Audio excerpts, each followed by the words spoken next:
ഈ അപകടത്തിന്റെ വ്യാപ്തി ഒറ്റ കേൾവിക്ക് ബോധ്യപ്പെടുന്ന അപകടമുണ്ടായ സ്ഥലത്ത് നിന്ന് 10-20 കിലോമീറ്റർ അപ്പുറത്ത് ചാലിയാറിന്റെ തീരത്ത് പകുതിയില്ലാത്ത ബോഡികൾ, കൈകളില്ലാത്തത്, അങ്ങനെ പല ഭീകര അന്തരീക്ഷത്തിലാണ് ബോഡികൾ കിടക്കുന്ന അവസ്ഥ. പൊതുവിൽ രക്ഷാപ്രവർത്തനത്തിന് എത്തിയ ആൾ ആ ഒഴുക്കിൽപ്പെട്ടു പോയി.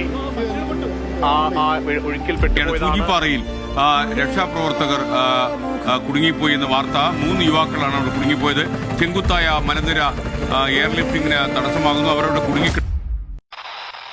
കൂടുതൽ ജലം പുറത്തേക്ക് ഒഴുകിയിരിക്കുന്നതിനാൽ മുഴുവൻ ആളുകളും ജാഗ്രത പാലിക്കണമെന്ന് അറിയിക്കുകയാണ്. ഈ നാട്ടുകാർ പൂർണ്ണമായിട്ടും സഹകരിക്കാൻ ഇപ്പൊ റെഡിയാണ്.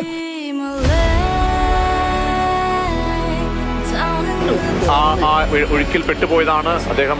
മരക്കരുത്തുകൊണ്ടും കയറ് കെട്ടാൻ വേണ്ടി നീന്തിപ്പോയ ആളാണ് ഇത്തരത്തിൽ വെള്ളത്തിലകപ്പെട്ടുപോയത്.